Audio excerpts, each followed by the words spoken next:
sering minum es itu tidak menyebabkan amandel bengkak pada anak, Mbak.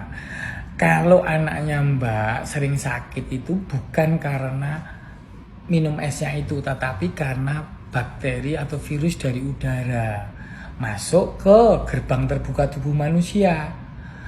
Gerbang tubuh manusia itu di tenggorokan dijaga oleh sistem kekebalan tubuh yang paling awal, kayak security penjaga gerbang gitulah. Gerbang itu akan masuk ke saluran napas maupun ke saluran pencernaan. Nah, amandel itu fungsinya untuk menyaring. Kalau infeksinya oleh virus saja, umumnya itu 80% sembuh sendiri, self-limiting disease. Tapi kalau yang penyebabnya infeksi bakteri, sebagian harus dengan antibiotik memang.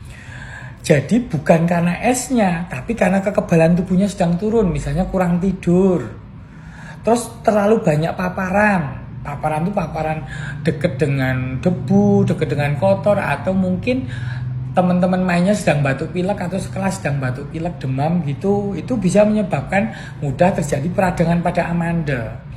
Jadi seluruh anak itu punya amandel, Mbak, menjadi radang ketika ada bakteri virus masuk. Tanda-tanda peradangan itu merah, bengkak, nyeri di tenggorokan, mungkin disertai dengan batuk. Lah, tetapi itu juga bukan indikasi untuk dioperasi, bukan. Indikasi dioperasi itu jikalau misalnya amandelnya bernanah, terus kemudian udah dibersihkan, misalnya sampai disedot sama dokter THT, kok nanahnya nggak menghilang. Itu kemungkinan perlu tindakan diangkat. Atau jikalau amandelnya itu bengkak terlalu besar menyebabkan obstruksi atau hambatan makan, hambatan nafas, akhirnya sering ngorok, tiap malam suka ngorok anaknya.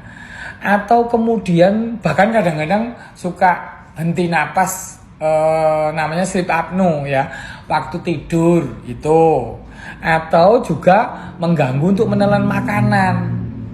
Lah, kalau anak yang amandelnya besar dan udah obstruksi itu biasanya itu malam jadi susah tidur karena suka terbangun-terbangun. Lah, akhirnya siang hari saat sekolah suka ngantuk. Lah, itu mungkin indikasi perlu diangkat. Nah, indikasinya dua tadi, kalau bernanah dan nggak sembuh dengan obat. Terus kemudian kalau menyumbat obstruksi tadi. Terus ada indikasi relatif. Indikasi relatif itu jikalau sering kambuh, misalnya setahun 3 kali ada nanah di amandelnya atau bercak putih dan itu tidak reda-reda dengan antibiotik. Atau misalnya menimbulkan bau mulut setiap hari atau halitosis namanya. Itu misalnya, itu indikasi relatif.